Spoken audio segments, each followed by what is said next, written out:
नमस्कार बच्चों, मैं डॉक्टर वेद प्रकाश गर्ग आज कक्षा 12वीं हिंदी आधार के पहले पाठ की कविता दिन जल्दी जल्दी ढलता है को पढ़ाने जा रहा हूँ। उम्मीद है आपको समझ में आएगी। आज का गीत है दिन जल्दी जल्दी ढलता है। कविवर हरिवंश राय बच्चन जी के इस पहले पाठ में दो कविताएं दी हुई हैं। पहला आत्मपरिचय है और दूसरा गीत है दिन जल्दी जल्दी ढलता है। यह गीत निशा निमंत्रण से लिया गया है जो कि 1938 में लिखा गया था। एक बार इस गीत को गाते हैं ताकि आपको पता चले इसको हम कैसे गाएं, और फिर मैं इस कविता के परिप्रेक्ष्य को बताते हुए इसके अर्थ को आपको समझाने की कोशिश करूंगा। हो जाए न पथ में रात कहीं, मंजिल भी तो है दूर नहीं। यह सोच थका दिन का पंथी भी जल्दी जल्दी चलता है। दिन जल्दी जल्दी ढलता है, दिन जल्दी जल्दी ढलता है। पहले पद्यांश में किसी यात्री के बारे में बताया जा रहा है। दूसरे काव्यांश में चिड़िया के बारे में बताया जा रहा है। बच्चे प्रत्याशा में होंगे, नीड़ों से झांक रहे होंगे। यह ध्यान परों में चिड़ियों के भरता कितनी चंचलता है। दिन जल्दी जल्दी ढलता है, दिन जल्दी जल्दी ढलता है। और तीसरे पद्यांश में कवि अपने बारे में बता रहे हैं। मुझसे मिलने को कौन विकल, मैं होऊं किसके हित चंचल। ये हो मुझसे मिलने को कौन विकल, मैं होऊं किसके हित चंचल। यह प्रश्न शिथिल करता पद को, भरता उर में विह्वलता है। दिन जल्दी जल्दी ढलता है, दिन जल्दी जल्दी ढलता है। तो प्रिय बच्चों, इस गीत को लिखने के पीछे की क्या घटना है आप उसको समझने की कोशिश करें। यह गीत निशा निमंत्रण जो कि 1938 में लिखी गई थी कवि हरिवंश राय बच्चन जी द्वारा। उनकी पहली पत्नी श्यामा की टीबी से मृत्यु हो गई थी सन 1936 में। तो ये समय उनके लिए बड़ा दुखी समय चल रहा था, और उस समय उनकी पत्नी की आयु मात्र 24 साल थी। 1926 में इनकी शादी हुई थी। उस समय बच्चन जी मात्र 19 वर्ष के थे और श्यामा जी मात्र 14 वर्ष की थी। हालांकि बाद में 1941 में इन्होंने तेजा बच्चन जी से दूसरी शादी की थी, जिससे उनका जो पुत्र हुआ वो आज की सदी के महानायक अमिताभ बच्चन जी हैं। तो आपको समझ में आ गया होगा इस गीत में जो दुख है कवि का, वो अपनी पहली पत्नी की मृत्यु के बाद की उनकी मानसिक स्थिति और उनकी मनोदशा को दिखाया गया है। तो पहले पद में देखिए, यात्री जब दिन ढलता है तो यात्री क्या सोचता है, और दूसरे काव्यांश में जब दिन ढलता है तो चिड़िया क्या सोचती है, और तीसरे पद में जब दिन ढलता है तो कवि हरिवंश राय बच्चन क्या सोचते हैं। ये इसका मूल भाव है, देखेंगे। हो जाए न पथ में रात कहीं, पथ रास्ता, रास्ते में कहीं रात ना हो जाए। मंजिल भी तो है दूर नहीं, मंजिल दूर नहीं है। यह सोच थका दिन का पंथी भी जल्दी जल्दी चलता है। दिन जल्दी जल्दी ढलता है।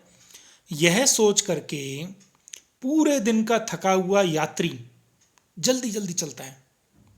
वास्तव में कोई यात्री अपने घर की ओर आ रहा है, पूरे दिन का थका हुआ है, उसको दिख रहा है कि दिन ढलने वाला है, रात होने वाली है, और मेरा घर ज़्यादा दूर नहीं है, अगर मैं जल्दी करूँगा, अपने कदमों में तेज़ी लाऊंगा तो मैं पहुँच जाऊँगा। इसलिए उसके कदमों में और तेजी आ जाती है। ये पहले पद्यांश का अर्थ है। दूसरे का देखिए, चिड़िया क्या करती है? बच्चे प्रत्याशा में होंगे, बच्चे उम्मीद में होंगे।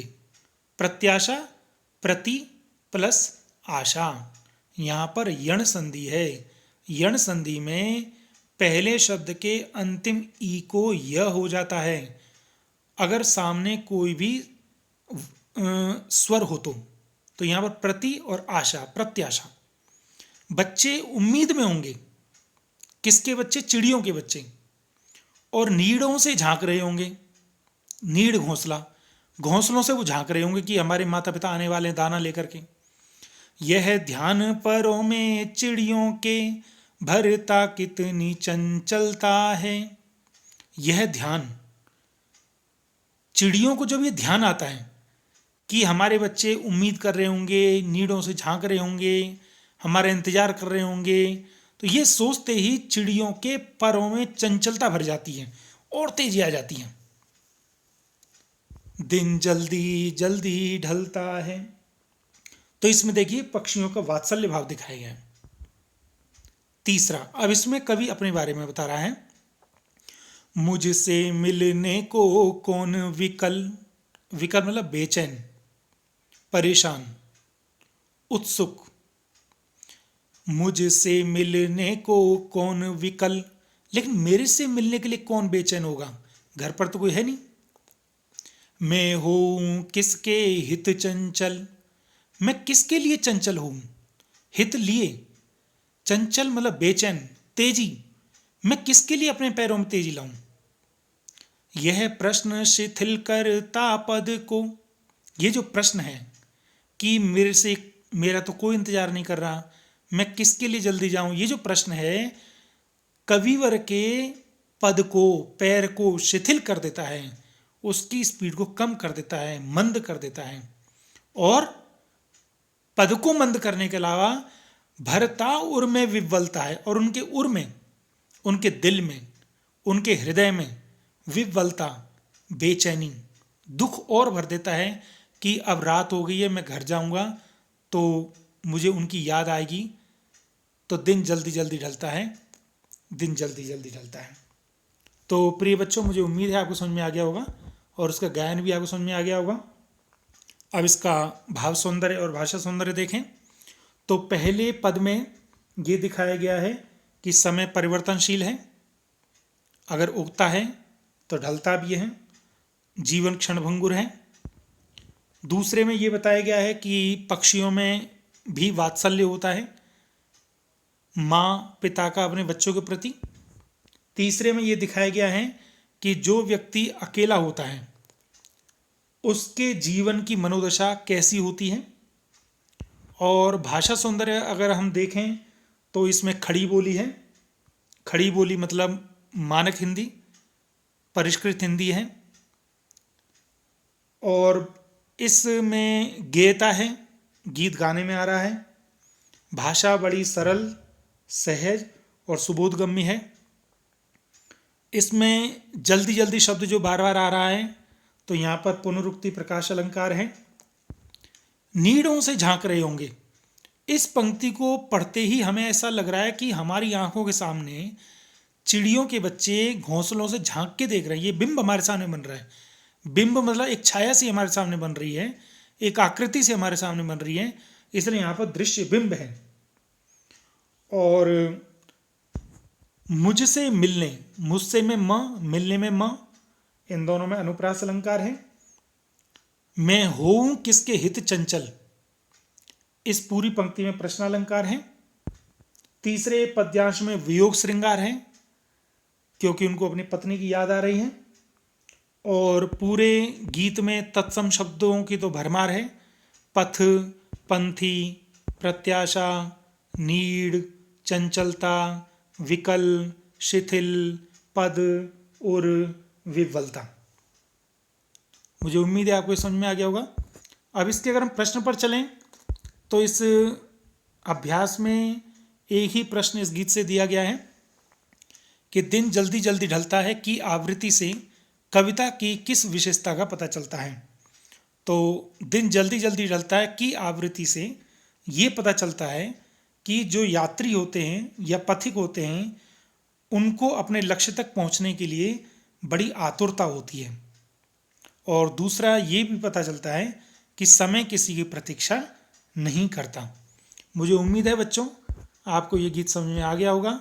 अगर आपको ये गीत समझ में आ गया है और आपको ये मेरी वीडियो अच्छी लगी है तो आप इसको लाइक, शेयर और सब्सक्राइब अवश्य करें, जिससे मेरा उत्साह बढ़े और मैं और अधिक मनोयोग से आपको अच्छे से अच्छे वीडियो प्रस्तुत कर सकूं।